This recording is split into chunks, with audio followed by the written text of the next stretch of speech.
Bonjour, bon début de semaine à tous, madame, messieurs. Nous sommes lundi et c'est la première édition de la revue des grandes unes de la semaine.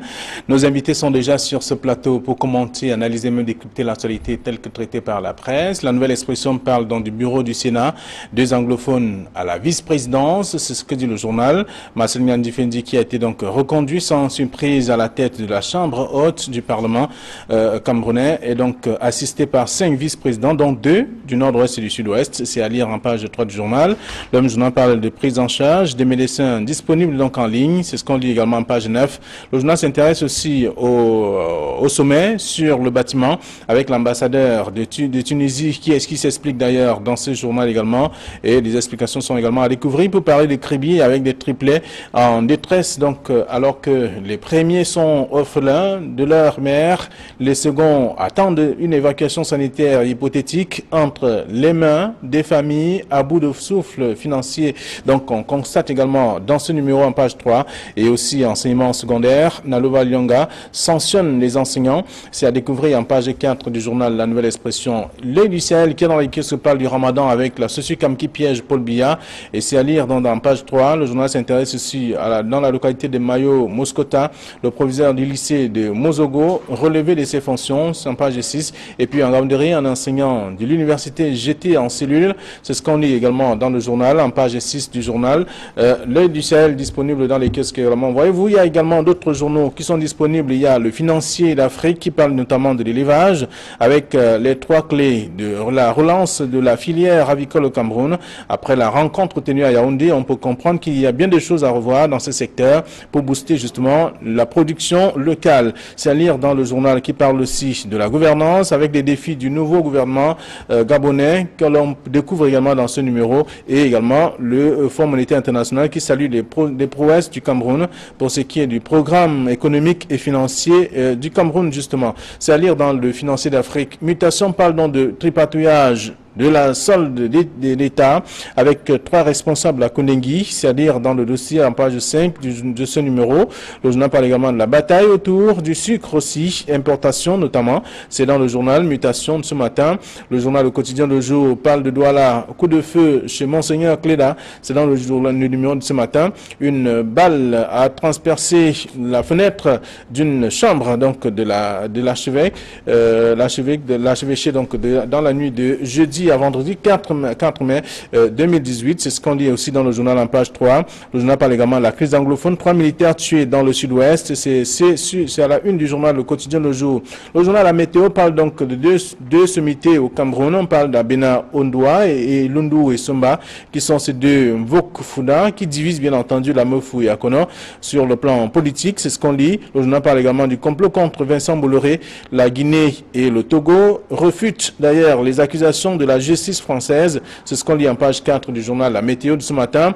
Le journal La Nouvelle parle de la présidentielle 2018 en tête dans les sondages. On parle de Paul Biya. Donc on parle de 5 candidats ciblés donc par les chercheurs de l'Institut Baromètre donc qui permettent aujourd'hui de comprendre qu'il y a des personnalités qui sont donc candidates à la présidentielle à venir au Cameroun précisément. Et là on présente Paul Biya comme étant celui qui est en tête de sondage.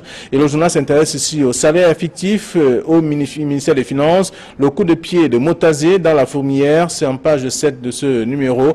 Et puis Info Matin de ce matin s'intéresse donc à Nyan Difendi, le vrai dauphin de Paul Biya, c'est ce que dit le journal. Le chef de l'État a renouvelé sa confiance à la personne de Nyan Difendi qui aujourd'hui est de nouveau président du Sénat. C'est à lire en page 3 de ce numéro.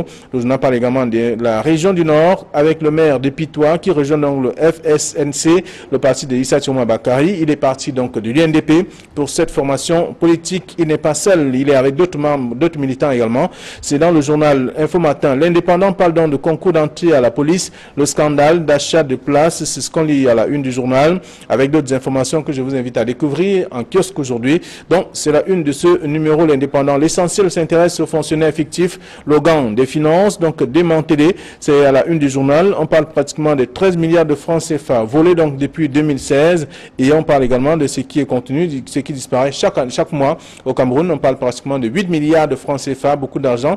Et cela également continue à la une donc du journal Repère qui s'intéresse donc à la SOSUCAM avec Paul Biya qui sauve bien sûr 8000 emplois, c'est ce qu'on dit le journal en page 9 et c'est tout un article à lire et à faire lire aussi, c'est dans le journal. Le Cameroun Tribune parle de lutte contre Boko Haram, synergie gagnante donc armée et nation, c'est ce que dit le journal dans le dossier pour dire que tous les bons points sont donc à l'actif du président Paul Biya, c'est le dossier proposé par le journal Cameroun Tribune qui parle également du Sénat, qui s'intéresse aussi à d'autres informations que je vous invite à lire après avoir fait un tour dans les kiosques. Émergence, le quotidien bilingue privé, en tout cas, parle bien entendu du président Luc-Paul Mutazé comme étant l'homme du mois avec l'opération lancée il y a quelques temps, donc avec le Cameroun qui paie chaque mois donc 8 milliards de francs CFA, c'est ce que dit le journal après étude et enquête. Depuis qu'il est donc à la tête de ce département ministériel, on observe qu'il y a bien sûr ce département ministériel qui bouge avec également de l'argent qui pourrait être récupéré par le Cameroun, l'argent perdu à cause notamment des fonctionnaires fictifs. C'est dans le journal Émergence ce matin. Et puis le Soir hebdomadaire parle d'enrichissement illicite avec des interpellations et même des arrestations en cascade du ministère des Finances et au ministère de la Communication. C'est ce que dit le journal également dans le dossier proposé par ce numéro. Le journal parle également de l'archidiocèse de Yaoundé sur les traces de Monseigneur Jean Baga. C'est à découvrir dans ce journal. Et aussi, autre information que je vous invite à lire. Le Messager parle donc de toute autre chose. Du Sénat beaucoup plus avec les non-dits de la reconduction d'Ignat Ndifendi dans le journal, dans le dossier de la page 2 à la page 3. Le même journal parle également de toute autre chose, donc parlant de l'exploitation minière avec le ministre Kiva Tanguay contre ses exploitants, même si le journal rappelle quand même qu'il est des mèches avec certains exploitants aujourd'hui qui réussissent encore à respecter ces prescriptions. C'est ce que dit le journal Le Messager de ce matin. Et dans les kiosques, on va retrouver Intégration, on retrouve également d'autres journaux, d'autres tabloïds qui reviennent également sur l'actualité. Donc il suffit simplement de faire un tour et vous serez au parfum de l'actualité sur ce plateau. Ils sont deux, comme d'habitude. Thierry Niopé, bonjour. Bonjour Flavien Dongo, bonjour également aux téléspectateurs de la revue des Grandes Unes. Si vous le permettez, je souhaiterais interpeller le délégué du gouvernement auprès de la communauté urbaine de Douala en lançant un cri de cœur des automobilistes de la route Ndokoti-Yassa en passant bien évidemment par Ignala.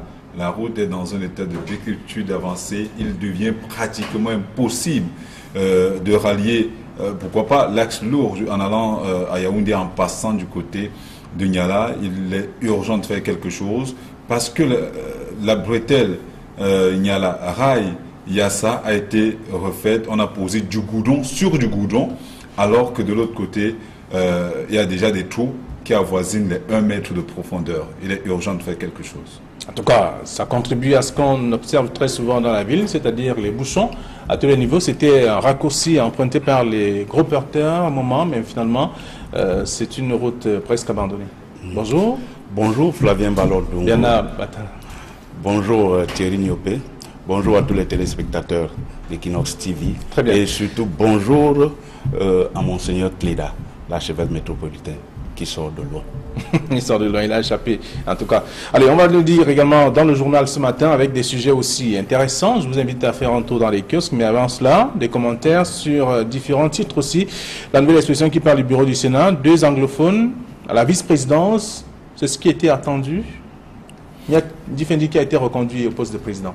Oui, mais ça aurait été une véritable surprise parce que tout le monde savait que si Paul Biya ne voulait plus de Monseigneur Ndifendi au poste de président du Sénat, il ne l'aurait pas nommé. Mais le fait déjà de l'avoir nommé parmi les 30 sénateurs il y a quelques jours présageait simplement ou laissait entendre que Monseigneur Ndifendi serait une fois de plus président de cette chambre haute du Parlement. Il faut noter quand même que c'est quelqu'un qui est aux affaires depuis pratiquement l'âge de 30 ans. Il a été directeur général adjoint de EDC à l'époque nommé avant les années 50, mais c'est quelqu'un qui continue quand même à gérer les affaires de ce pays. Bon, en mal un, il faut malheureusement comprendre que le chef de l'État est resté égal à lui-même. Vous ayez fonctionné avec les gens de sa génération, ou même vous savez qu'il est né en 1933. Le président Biya, il a été nommé alors qu'il avait 28 ans au poste de ministre délégué à la présidence de la République. Maintenant,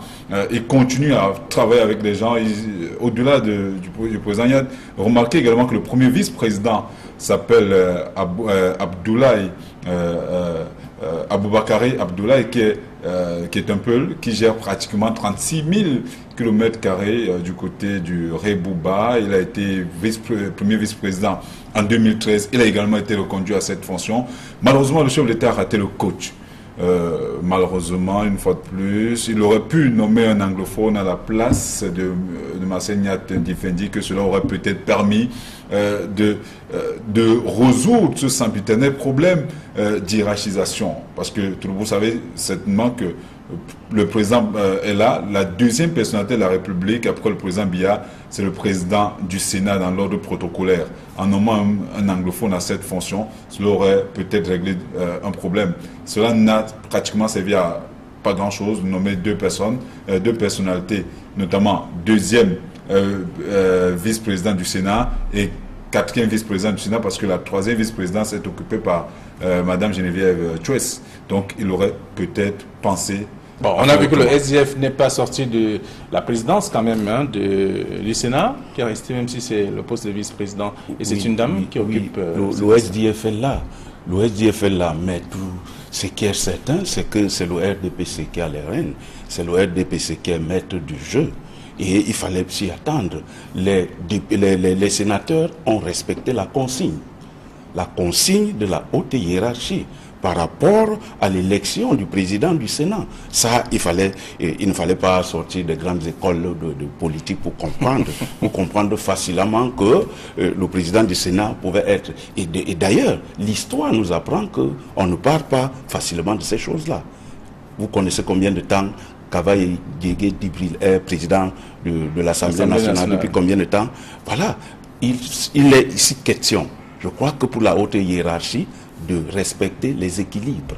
On parle ici du problème anglophone. Non, les anglophones ne veulent pas la présidence du Sénat. Les sécessionnistes veulent un pays, une partition du Cameroun, c'est ce qu'ils veulent. Et donc, je pense que... Même si on avait nommé un anglophone... Oui, mais ça n'aurait pas résolu le problème. Hein? Les sécessionnistes veulent une partition du Cameroun, ce qui n'est pas acceptable. On leur a donné une solution qui consistait à se muer en parti politique. Parce que les revendications politiques, effectivement, se font dans le cadre d'un parti politique. Aujourd'hui, là, faute de parti politique, on reste dans un statu quo. Est-ce que ça rentre dans les non-dits du quotidien Le Messager, c'est le titre en tout cas du journal, les non-dits de la reconduction de Niat Ndifendi à la tête du Sénat? Oui, mais les non-dits dont parle le Messager, c'est effectivement ça. Est-ce que Paul Biya a voulu résoudre le problème anglophone? Est-ce qu'en nommant, parce qu'en fait il s'agit de nomination ici, en nommant le président du Sénat anglophone, il aurait pu taire les velléités sécessionnistes? Rien n'est moins sûr.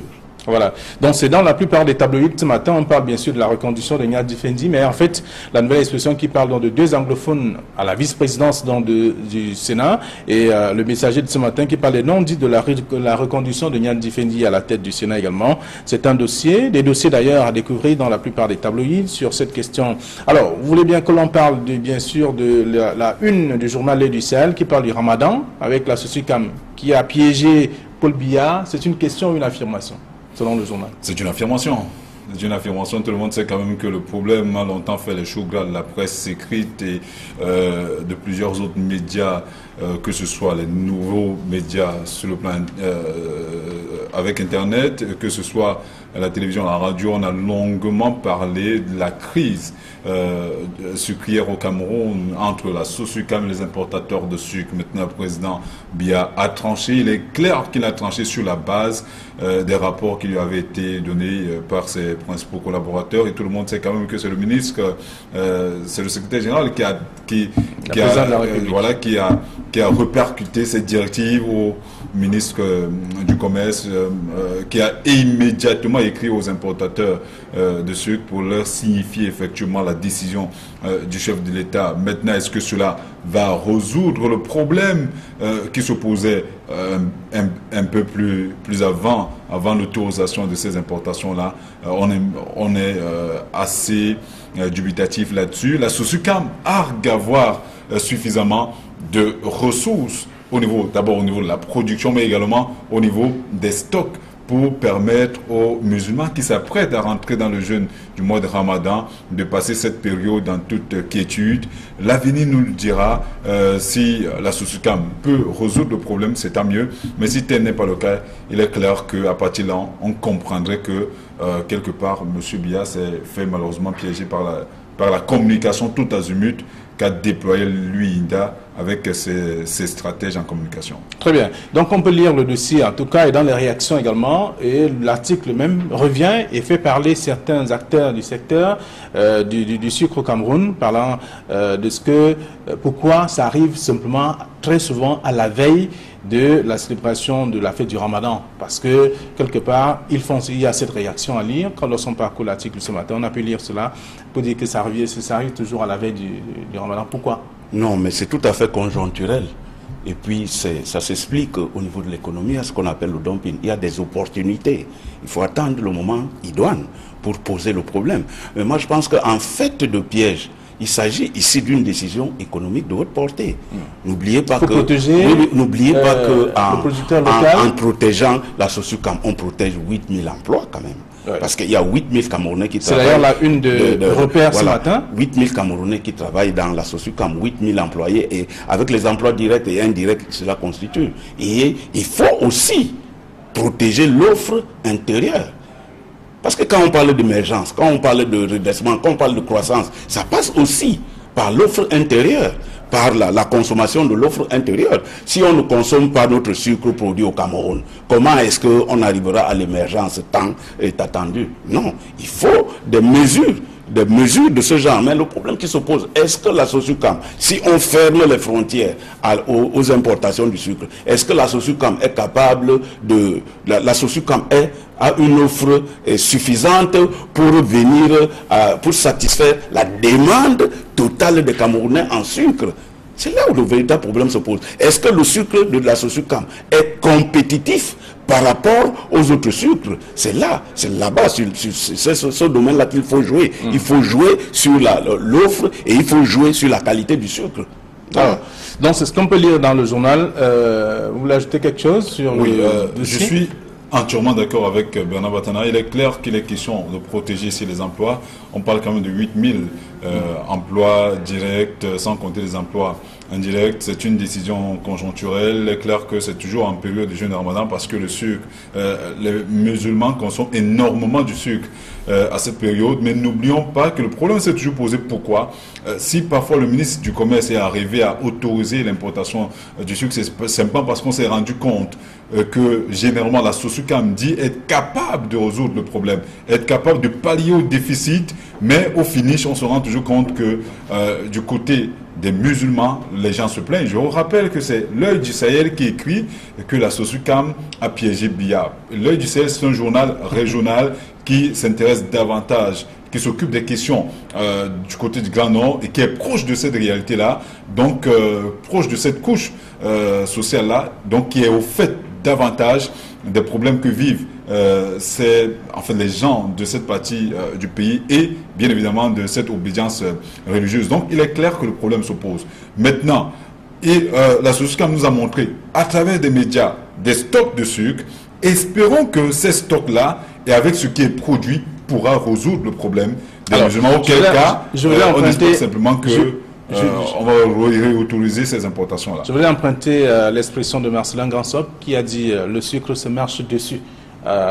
C'est comme donc il y a à provision de toute façon. Donc on peut lire également dans le journal L'Œil du Sahel ce matin. Et en même temps, on sait déjà qu'il y a 8000 emplois qui sont protégés finalement. C'est Repère qui met à la une. Donc Paul Biya qui sauve 8000 emplois, c'est ce que dit le journal Repère. Alors autre sujet également ce matin que je vous invite à lire, il s'agit de ce sujet qui est contenu donc à la une du journal Émergence, parlant de l'homme du mois qui est lui Paul Motazé dans le cadre de son opération qu'il vient de lancer, c'est-à-dire le recensement et aussi voir dans le cadre des fonctionnaires fictifs qui sont les vrais fonctionnaires, qui sont ces fonctionnaires en question qui viennent tous les mois percevoir de l'argent, pourtant ils ne travaillent pas.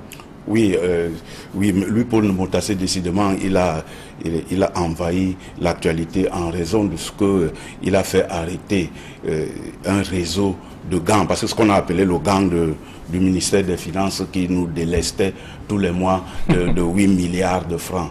C'est-à-dire qu'entre 2016 et 2017, ils nous ont délesté d'une coquette somme de 16 milliards de nos francs. Il faut peut-être penser que Lupold Moutazé est l'homme du mois. Est l'homme du mois parce qu'il a découvert le poteau rose. Mais on ne doit pas s'arrêter là au niveau du poteau rose. Quand on sait qu'au niveau de l'administration, ce qu'on appelle la circulation sanguine au niveau de l'administration, ce réseau a sans doute des ramifications dans tout. La question, ce n'est pas d'arrêter des gens, mais c'est d'arrêter la saignée, d'arrêter tout le réseau qui a contribué à nous délester de tant d'argent. Parce que ce qu'on attend de Lupold Moutazé, c'est que finalement, que ce réseau-là soit fermé, et que toutes les parties prenantes de ce réseau-là soient mis hors d'état de nuire. Est-ce que ce n'est pas la raison pour laquelle Lupold Moutazé est revenu au ministère des Finances? Parce que plusieurs fois, on a essayé d'assainir le fichier solde de l'État. On a parlé des CJPS 1, on a parlé des CJPS 2, on a parlé d'opérations, plusieurs opérations qui avaient été lancées. Mais Lupold Moutazé qui vient et qui découvre je voudrais dire un gang, parce qu'il y a une presse qui parle de gang, un gang qui a été découvert au ministère des Finances, qui s'occupait d'estorquer l'argent du contribuable comme ça. Vous voulez nous faire croire que Ousmane Alamine ne faisait rien au ministère des Finances? C'est pas ce que j'ai dit. De toute façon, je m'intéresse à ce que la presse révèle. Il est clair qu'il a nommé plusieurs personnes. Il ne s'agit que de 6 personnes. Bernard Vatin l'a souligné tout à l'heure.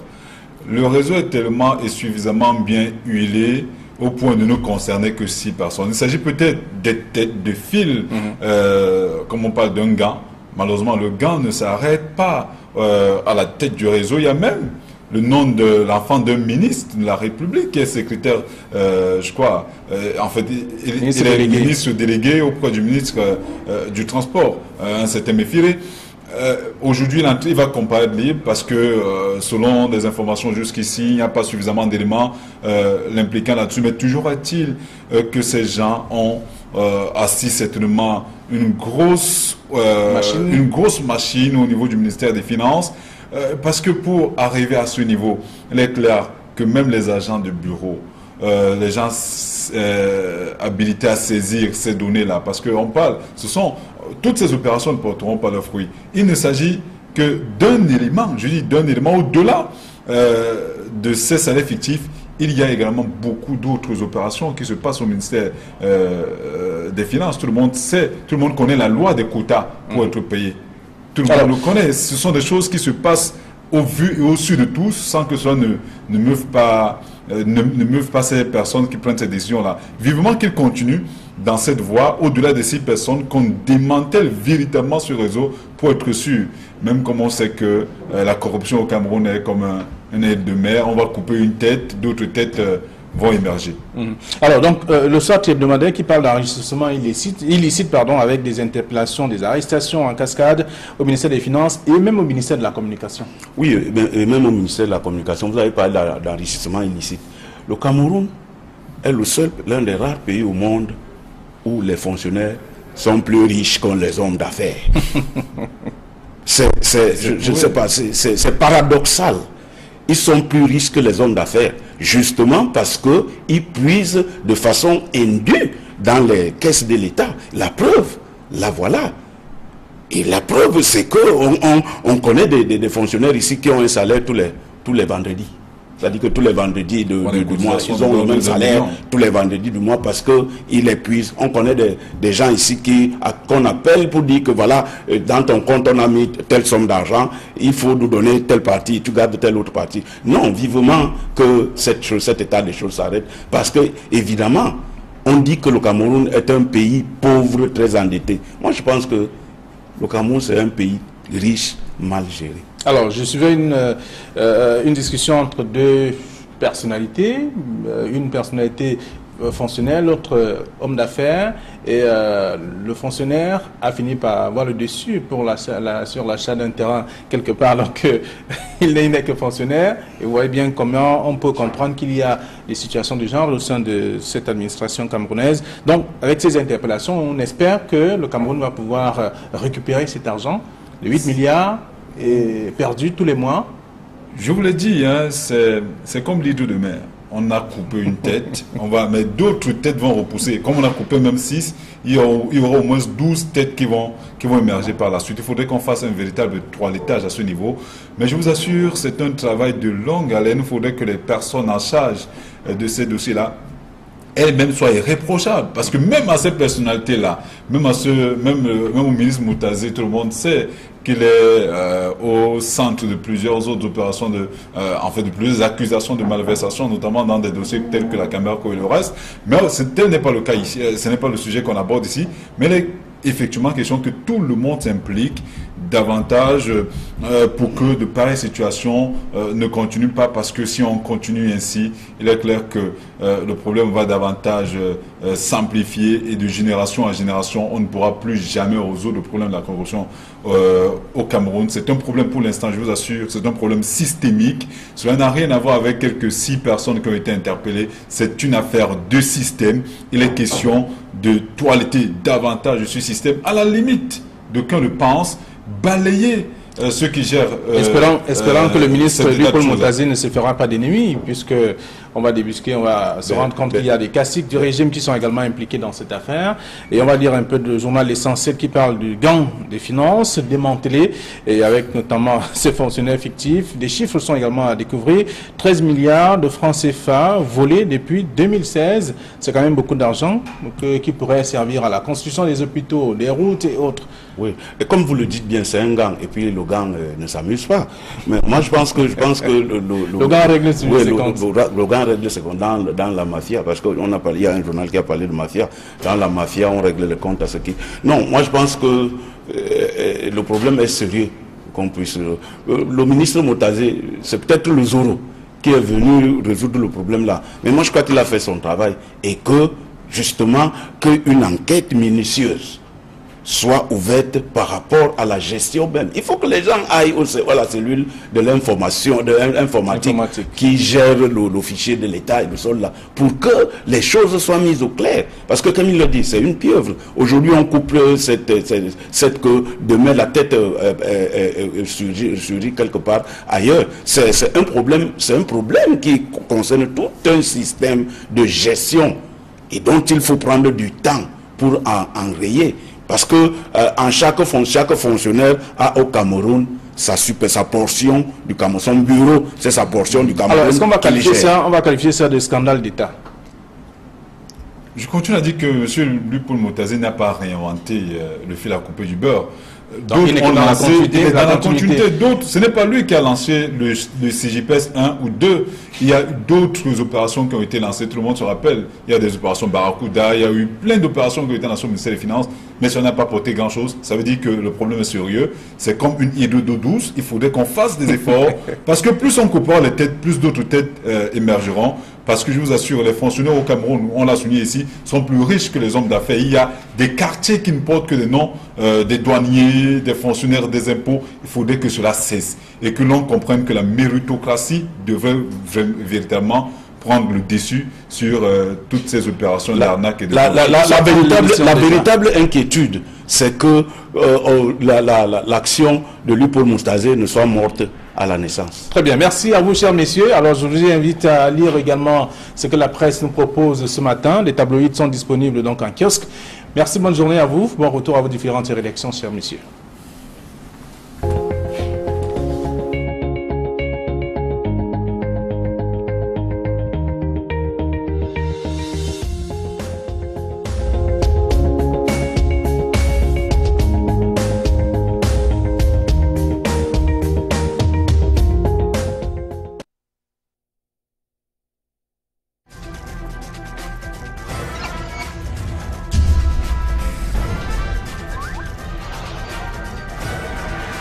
Equinox Télévision.